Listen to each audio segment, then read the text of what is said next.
Hi, welcome to the Mohua show. My name is Mohua Chinappa and I am an author, entrepreneur, and ex-housewife.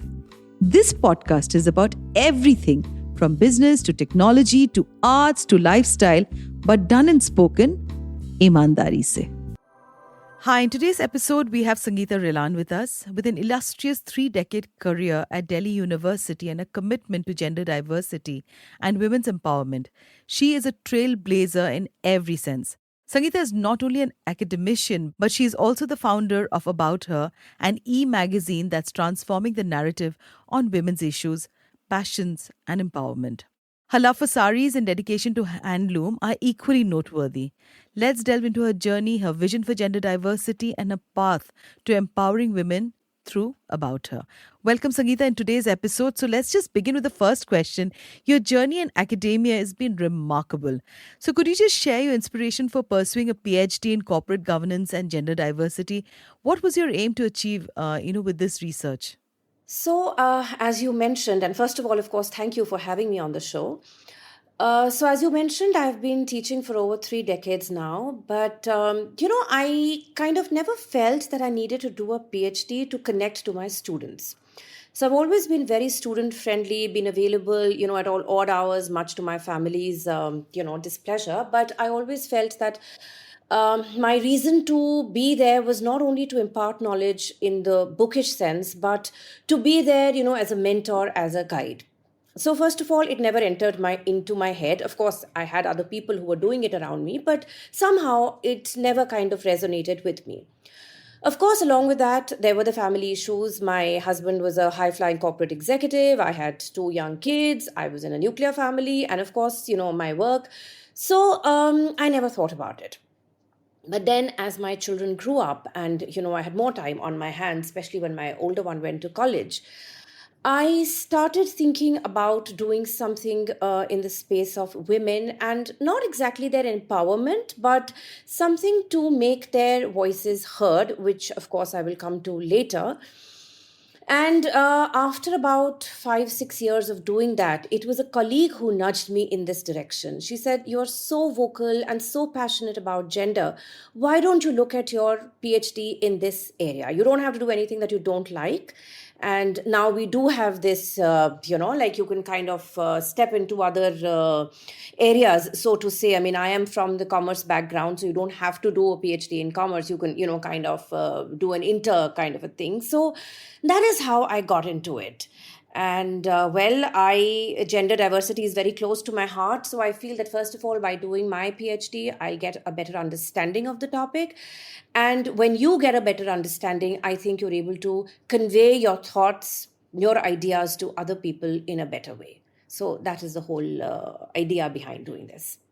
So I completely agree with you, Sangeeta, on this, that, when you have a better understanding of the subject that you're going to pursue, I think you'll be a better person in taking the other voices forward. So, it's very interesting that it's the first time I think I'm talking to a podcaster. No, it's the second or the third time. So tell me a little bit about your podcast, Sangeeta. It's such a Gen Z space, and I began it when I was like, in my late 40s, and my child had also left, to study abroad. And I don't think anyone was opening up doors for me to get a job. So I signed myself in when everybody signed me out. So tell me a little bit about your podcast. Okay, so Mawa, I am someone who believes in a constant state of growth and evolution. I feel that, there is so much to learn, so much to do in this world. Like I always say that, the world is your oyster. You just have to go out there and make that effort, make yourself available, manifest what you want. So, of course, from the About Her platform, which was basically starting with a website, became an e-magazine, to my PhD journey, this was again a friend who nudged me and said that, why don't you get into podcasting? I mean, you've been speaking for 30 long years, you've been eating people's heads with your, lectures and all of that. And you can speak. So why don't you try your hand at this? So actually, what I do on this podcast is I interview women trailblazers, women achievers, and of course, I, talk to them about the journey of their life, which of course is, resonates with the idea behind my e-magazine. And then, of course, I write an article on them. Then we also share snippets on YouTube. So the idea is, of course, to give a platform to women to come and talk about their journeys, their struggles, their passions, and all of that. So that is what I do with About Her. So, of course, now that you've told me a little about her, I need you to go in depth and tell me that it is a platform that's dedicated to women's issues and empowerment. What prompted you to start this initiative? I mean, and what is the impact that you've seen on the lives of women and the wider community? So, for me, basically, when I began writing on arts, crafts, and weaves, which you're going to come to, in a bit, and also gender, which I think I understood from my own personal space. So, was there any trigger in your life that made you want to write on gender? I don't think there was any particular trigger as such. It's just that, growing up in an Indian society, I think all women, and especially women of my generation, we grew up being told that, you don't share what is happening in your family with other people. You don't talk about it because it is supposed to remain within the four walls of your house. So even there, I mean, there isn't, I mean, it doesn't mean that, there has to be a major issue that you want to talk about, even little things. So as I, grew older and, battling with, Absolutely. the mundane of life, and of course a working woman, so there were lots of things coming up, the child falling sick, family happening something, or at work there were some issues. So I always felt, that why can't women share and talk about it? Because I firmly believe that every woman goes through a similar kind of a journey. The timing may be different, the scenario may be different. I mean, like, I could be going through it today and you could be going through it tomorrow. But when we are all going through similar kind of challenges, why can't we share them? Why can't we talk about them? The idea is not to wash your dirty linen in public. The idea is to let other women understand that you're not the only one. If you're going through a crisis in your family, there are probably 10,000 other women who've also been through the same thing. So even if you cannot take a page out of their book to know what to do with your situation, at least you get that comfort. You know that, oh, I'm not the only one. This has happened to her. So it's kind of okay if it's happening with me also. So that's where it started from. And in fact, I started by writing short stories, and I've written maybe 50 to 60 short stories which deal with women and their various relationships. So whether it's a relationship between a father and a daughter, mother daughter, siblings, friends, partners, husband wife, every possible kind of a relationship I have tried to explore in my stories. And the idea is that women can relate to those stories and they can understand, and yes, of course, you can learn a lot. So the idea was that I have a platform. So it actually, like I said, growth and evolution. So it started with short stories, then I started writing articles, related to women and their empowerment. And then I felt, oh my god, this is becoming too boring. It's only like, I mean, I'm just trying to maybe impart knowledge. Let me make it a little more interesting. So I started doing things like recipes and books, which I'm absolutely fascinated with. I love reading, I love visiting bookstores. I have a bucket list of visiting 500 bookstores in my lifetime. So I started doing these little things, writing bookstore reviews, writing book reviews, sharing recipes, health, fitness, beauty tips, whatever I thought could entertain a woman.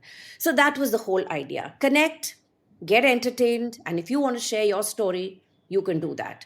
And then, of course, I, extended it to include the women trailblazer sections, where at that time I used to, send written questions, and they would, to women to talk about their journey. And that is what actually evolved into the podcast that we have today. So that was the whole idea. So no personal experience other than the idea of being able to share, be heard, and let other women also be heard. So that was the whole idea. So it's almost like the two of us share an absolutely similar journey. I mean, it's uncanny. I'm like talking to myself because I've written close to 50 short stories on Oh, women, wow. and 15 of them were taken into a book that was my first debut book, that I'd written. All And right. of course, for me, yes, for me, I think all the issues that I wrote about, I found a little bit of myself in everyone's stories. Which And is true, actually. You are writing, so of course it's a little bit of you everywhere. it's a little It's bit of us somewhere everywhere. drawn from your experiences. Yes, sure. And this whole, this statement that we make about not washing our dirty linen in public is something I think women are completely burdened with. Because I think as a child, my mother, always said that, oh no, you don't talk about what's happening behind closed doors. And we carry that forward only to realize that, probably it stunts us because, like you rightly said, that the more we are able to confide and share with one another, we only learn with each other's experiences. Yes, absolutely, Yeah, so absolutely. gender diversity is a very critical topic today, and it's so diverse that I'm also trying to kind of get my hands on the entire, spectrum of the understanding of gender. So, how do you believe education and corporate governance can play in achieving greater gender diversity, and what changes would you like to see in these areas? See, as they say, catch them young. Education is the starting point. That is the time when you start teaching young children, both boys and girls, that there is no difference. Yes, there is a physical difference. We're not trying to deny that. But I firmly believe that if men are physically stronger, women are emotionally stronger. Right? So, right from the very beginning, you teach children that it's okay if a boy wants to express his emotions and cry because he's got hurt. It's okay if a woman is assertive and she wants to express her point of view. It is okay if she wants to wear the kind of clothes that she wants to wear. There are no gender roles. There is nothing known as only girls do it or only boys do it. Household chores, all these things, I think the narrative has to start from the very beginning, and therefore, education plays a very strong role. You don't tell boys that you don't cook in the kitchen. You don't tell girls that you can't go into the space. No, you tell each one of them that everybody has an equal opportunity to do what they want to do, provided, of course, they have the capability of doing that. So it starts from there and it has to, grow with it. And as far as corporate governance is concerned, of course, you tell people to do things, but unless and until there is some amount of control and monitoring, people are not going to do it. And corporate governance is, pretty new. And here we are dealing with a generation which has been brought up believing that men and women are different, and men can't do this or women can't do this. So this has to be there to first of all impress upon these grown-ups that whatever you've grown up with, whatever you've been conditioned to believe, is actually not true. You have to recondition yourself. So that is why probably you did not get the kind of education that you should have got, but now there is training, there are sessions, there's a whole lot of things available for you to get enlightened and understand that everybody on this planet has to get an equal opportunity, and especially that 50% of the population which is responsible for the next generation, and of course for the economic empowerment and the economic upliftment of the society. So that is why I think corporate governance, wherein authorities, whether it's the government or it is the boards of companies, they have to step in and make sure that this actually happens. So I think corporate governance is all about monitoring and ensuring that the diversity, gender, and all other kinds actually happens. So, Sangeeta, you know what? It's very interesting, and I need to talk about your Instagram account. I am a Bengali, raised in a very quintessential Bengali home. And your Instagram account says Shari, which is such a Bengali way of, calling the sari a Shari. So tell me a little bit about your passion for handloom. When did it start? I mean, I grew up in a home that was everything was handmade. And, during winters, Ma wore the Murshidabadi silks and, the katha. And Oh, during wow. winters, it was the tangai that she did this mar, and you gave it to the presswala to iron it. And, it used to dry in the Delhi summer. Yes. So I too grew up, with handloom all around me. And so I want to know a little bit about this whole inspiration and, about preserving tradition. Because for me, even today, I dress up in a very Indian, with a lot of Indian, clothing. And sometimes I feel like a misfit. Sometimes when I go into places where everybody is wearing only Western clothing and it saddens me somewhere. I just wish that we would continue with our tradition. And it looks so beautiful. And the arts and crafts are dying in many parts of India. Tell me a little bit about your association with handloom. So, my association with handloom, well, it goes back actually a very long way when I was maybe around 8 or 10 years old. So, first of all, I belong to a Sikh family where wearing of saris was only when my mother had to go out, weddings and stuff or some formal occasion, otherwise, never. So I did not grow up in an environment where handloom and saris was a part of my life. But I sing. So when I was about, I think, 7 or 8 years old, my school music teacher, she happened to be a Bengali. So she spotted, so to say, my singing talent, and she got me into the school choir, where we had to learn, a number of Bengali songs to sing.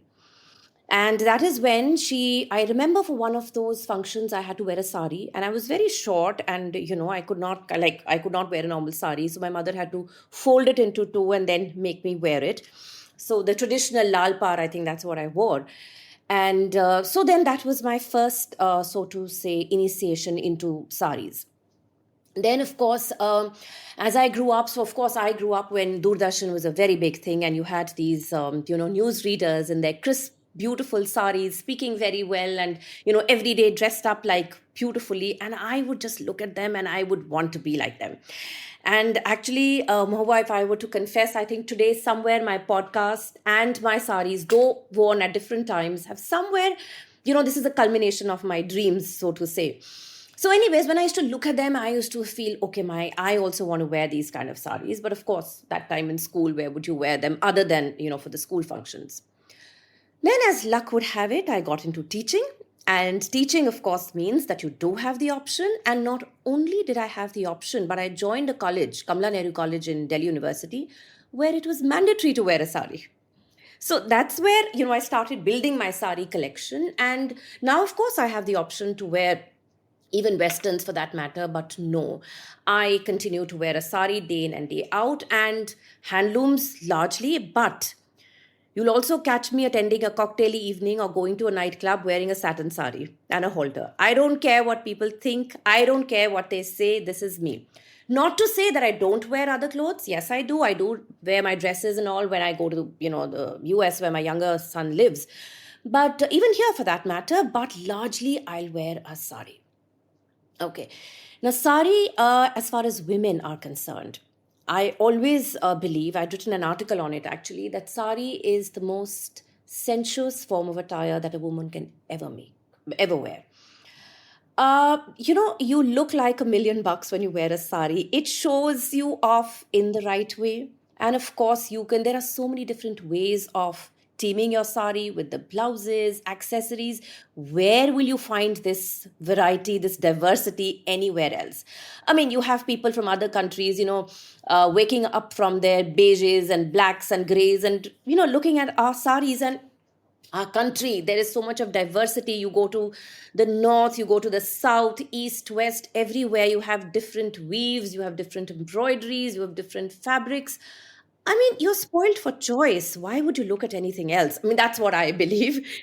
So I just feel that, and also as an Indian citizen, as someone who's grown up in the country, got the kind of opportunity that I've got today, it is thanks to my country. So this is my way of acknowledging, preserving the tradition, the heritage, the culture of my motherland. I am immensely proud to be an Indian. Yes, I will criticize a lot of things that I don't like, but it doesn't mean that I don't like my country. And I feel sari is one of the most beautiful things, most beautiful forms of attire that our country has given us. And, we should do as much as we can to preserve this tradition. So that's what I feel. You're listening to the ASMI podcast. Enjoy. I don't know how many times I need to say ditto, ditto, ditto, ditto, ditto. We're Well, really that's how we discovered each other, I think. yes, we're really on the same page, So tell us a little bit about the stories or experiences from about her that have had a lasting impact on you or your readers. Something that you'd like to share with our listeners. So, look, if I go back to these stories and these interactions that I've had with women, I don't think I can pick on any one in particular. Because I feel all the women that I've spoken with, they have impressed me in one way or the other. There are women who have decided to start working at age 50. So, yes, all along they wanted to work, but for various reasons, which of course are peculiar to women in India or maybe elsewhere as well, she couldn't work, right? So, but, she kept that fire burning in her. Yes, it wasn't a raging fire, but it was there nonetheless. And once she felt that all her family responsibilities had been taken care of, she decided to go back to working, and in fact, start working all over again. Then there are these young girls, who are 23, 24-year olds. They want to set up businesses. They have done that. And you have to see the passion and the drive with which they are doing it. Youngsters, they have all kinds of distractions, the partying and the, going out and the vacations. But these girls, so committed, so driven to do what they want to do. Then there are women I have discovered who are, perfectly happy doing what they were doing, a doctor, a lawyer. And suddenly they discover that, no, I can write too. I can write poetry. I can write stories. I can write a book. So, what has impressed me with all these women is the sheer diversity. Again, I think I'm just speaking about diversity all the time, but I think it's very close to my heart. The sheer diversity of things that women can do. I just think that, many times we stop ourselves from even dreaming. It's only when you start dreaming, when you start manifesting, that things will actually start happening. And all the women that I have interviewed or I've had an interaction with, I can see that they've all, given wings to their dreams. So, first of all, they had those dreams, they made those dreams become reality, and then whatever else may be happening in their lives, they've not let them stop themselves. And all the multitasking. And what I love about women in general is that I think we don't give up. So Anu Mala, who started working at 50, she could have easily said that, okay, now my kids are grown up, I can just sit back and relax. No, she didn't do that. She had that burning desire to do something with her life, and she did it. Then I have this woman who was a corporate lawyer in India, Panchali. She fell in love and went to Germany. And for various reasons, the logistics, she couldn't get back to being a lawyer, but she became a corporate trainer. So just look at it. I mean, the sheer diversity and that willpower. I want to do it and I will do it. This young author I spoke to, she was actually a student of mine. So she comes from not a very cushy background. And of course, picking up a job would have been the easiest thing for her to do. But she said, no, I want to write. So she actually wrote and published a book. So I feel all of these interactions have, made my life, made my thinking also a more evolved, more enlightened. And I have realized that, like I said earlier, the world is your oyster. You just have to go out there and go for it. So that's about it. So I'm going to take this line from you saying that the world is your oyster. Now tell me, in this oyster, can we include men? Of course we can, and we should. You see, men and women, they're supposed to coexist. Adam and Eve came together. So Adam cannot exist without Eve and vice versa. So when we talk about women empowerment, we're not talking about taking away power from them. We're just talking about dividing it equally. If men have the opportunity to do what they want, if they have the freedom and the liberty to make choices they want, women should also have those choices. We have to live in happy coexistence. We cannot do without the other, that is for sure. We just have to understand that. Like I said, you cannot leave out 50% of the population and expect to grow and evolve and become world leaders. No, you have to accept and acknowledge that 50% also has an important role to play. And therefore, men are very important. And that is why, but like I said, we need to change the narrative. We cannot teach them wrong things and then expect them to do the right things. So therefore, starting from education, monitoring, talking to them, and maybe, whatever these even corporates are doing to encourage and enlighten, we have to do it. But yes, we have to happily coexist.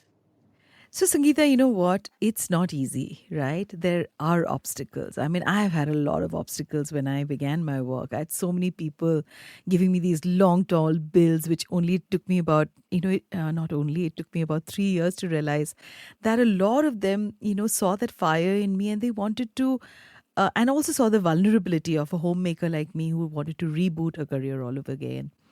So tell me a little bit about any challenge that you feel that you could share, with some of our listeners who maybe want to do a restart, who want to reboot, or they are looking at overcoming a certain obstacle in their field.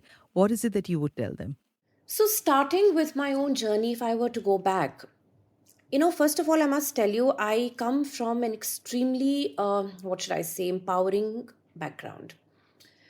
So I'm going back to the 1950s when my mother, she was probably one of the first women in the city of Ludhiana in Punjab to complete her matriculation, then go and study further, start working, living in another city in Punjab all by herself as a paying guest, getting married, then a beautiful understanding between my parents, where my father was working in Madras, now called Chennai. My mother was in Sangrur in Punjab, and they had a long distance marriage. Then my brother was born, and my grandmother stepped in to take charge of the little baby. And it was only when my mother was expecting my older sister that she decided to quit for a while, because she felt it was not being fair on her mother to, she couldn't raise two children of hers.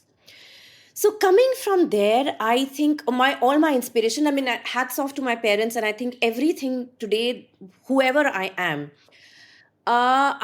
my parents in various ways. So my reading, my desire to be independent, my love for music, my love for clothes, dressing up, all this is somewhere it is an offshoot of both my parents and their personalities.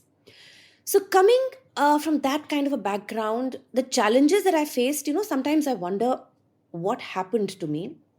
But actually, I lost my dad when I was just about 19 years old, and that affected me in a big way. So, from then on, maybe I became a kind of a person who could not say no to someone. So, for me, it became very important that if somebody asked me to do something, I would say, yes, I will do it, irrespective of whether I could or I could not. Then that, I think, stemmed on to my becoming a people pleaser. I wanted everyone to say good things about me, and which meant that I took on more on my plate than I could possibly ever handle. So I wanted to become the best cook. I wanted to become the best mother. I wanted to become the best wife. I wanted to become, trailblazer fashionista. I wanted to be the best wife. And I would never reach out to anybody and ask for help. I mean, I never said I can't do it. If I was given a task and I was told, okay, like 20 people are coming for dinner tonight, I would never say no. Now, if you don't say no, how will the other person understand that you can't do it? So I think there was something wrong with me and the way I was thinking, which I think does happen to a lot of women, where we want to do everything the perfect way. My child has to be the best. So for this, whatever I need to do, I will do it. But I feel, woman, get real. You can't do everything. You are not a superwoman. Don't try to be one. You're living on this planet. Be realistic, be practical. If you can't do something, say it, which is what I have started doing now. So if I want help, I reach out and say, look, man, yes, there are so many people coming, but I can't do it. Can we order in? Can we tell the cook? Can we do it on some other day? If you have to go socializing, I can't do it today. Right? And so what I felt is that these were the challenges which had to do with me and my personality. And then, of course, everybody else, starts taking you for granted because you're always there. Like I always say that I'm the most comfortable couch in the room. You can come and plonk yourself on me. So if I give that impression to people, what will people do? They'll do exactly that. So like I always say, teach people, so rather train people how to treat you. Teach them how to treat you. If you teach them wrong things, again, they will treat you that way. Don't expect something nice and pleasant out of something which you've not given the signal for. You haven't said that I can't do it. So obviously everybody thinks you can. So I think every woman needs to understand this. Prioritize, know what is important. Every day you can't do everything. Like I make a list every night before I go to sleep. There are about 8-9 things on my list which I have to do every day. But if I can't do it, then I don't kill myself. And I feel for that it is important to be true to yourself. Nobody can tell you whether you're good or bad, right or wrong. Only you can tell yourself. So when I look at my list late at night and I feel that I could only do 5 out of those 9, but I tried my best. So 2 things. I did 5 out of 9, but I tried my best. Then I'm okay with it. I go for a good night's sleep. I tried. I put my best foot forward, but I couldn't do it. It's okay. Tomorrow is another day. We will try once again. So I feel every woman learn to say no, prioritize, and be true to yourself. That I think is very, very critical.